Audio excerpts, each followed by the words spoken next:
বড় লম্বা ঘন চুল কার না ভালো লাগে। ঘন লম্বা চুল আমাদের সবারই পছন্দের, কিন্তু আজকের দিনে খাদ্যাভ্যাসের পরিবর্তন, জীবনযাত্রার পরিবর্তনের ফলে আমাদের চুলের উপর প্রভাব পড়েছে। এর ফলে অতিরিক্ত চুল উঠে যায়, যেটা প্রত্যেকেরই এখন সমস্যার বিষয়। এরপর রয়েছে অতিরিক্ত কেমিক্যালযুক্ত শ্যাম্পু, কন্ডিশনার ইউজ করা, যা চুলের ভীষণ ক্ষতি করে। তাই আজকে তোমাদেরকে দেখাবো ঘরোয়া উপায়ে কিভাবে তোমরা চুলের যত্ন নেবে এবং চুলকে দ্রুত লম্বা বৃদ্ধি করবে। Hello friends, welcome back to my YouTube channel. কেমন আছো তোমরা? আশা করবো সবাই ভালো আছো এবং সুস্থ আছো।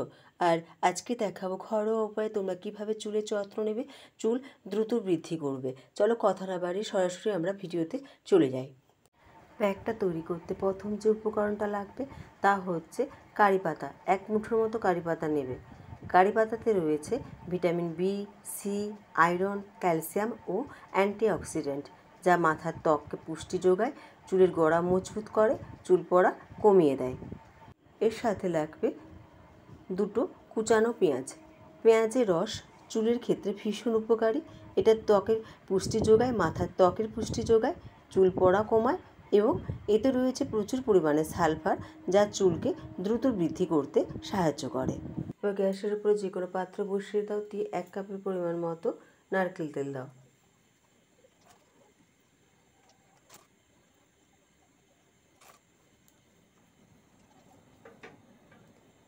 এতে দেব 1 মুঠোর মতো কারি পাতা,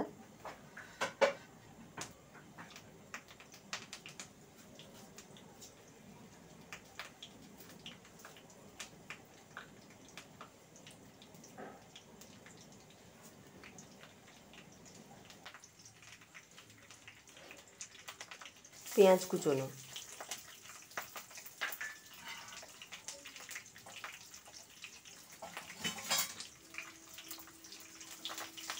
দুটো মিশিয়ে খুব ভালো করে নাড়তে থাকবো যতক্ষণ না রঙটা চেঞ্জ হয়ে আসে, পেঁয়াজের কালারটা।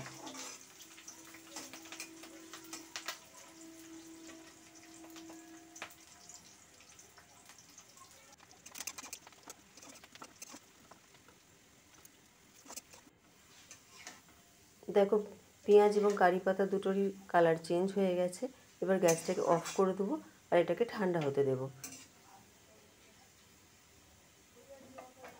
ঠান্ডা হয়ে যাওয়ার পর সারা স্ক্যাল্পে তুলো দিয়েও লাগিয়ে নিতে পারো বা ড্রপারের সাহায্যেও লাগিয়ে নিতে পারো। তারপর হালকা হাতে স্ক্যাল্পটাকে ভালো করে মাসাজ করে নাও। আধ ঘন্টা রাখো, তারপর শ্যাম্পু করে নাও। এভাবে তোমরা সপ্তাহে 2 দিন করতে পারো। আর যদি সারা রাত রাখতে পারো তাহলে তো আরও ভালো হয়। সারা রাত রেখে পরের দিন সকালবেলা শ্যাম্পু করে নিতে পারো, তাতে আরও ভালো কাজ দেবে। ফ্রেন্ডস, ভিডিওটা কেমন লাগলো প্লিজ জানিও। ভিডিওটা যদি ভালো লেগে থাকে তাহলে প্লিজ চ্যানেলটিকে সাবস্ক্রাইব করে দিও। ভিডিওতে লাইক এবং শেয়ার করে আমার পাশে থেকো।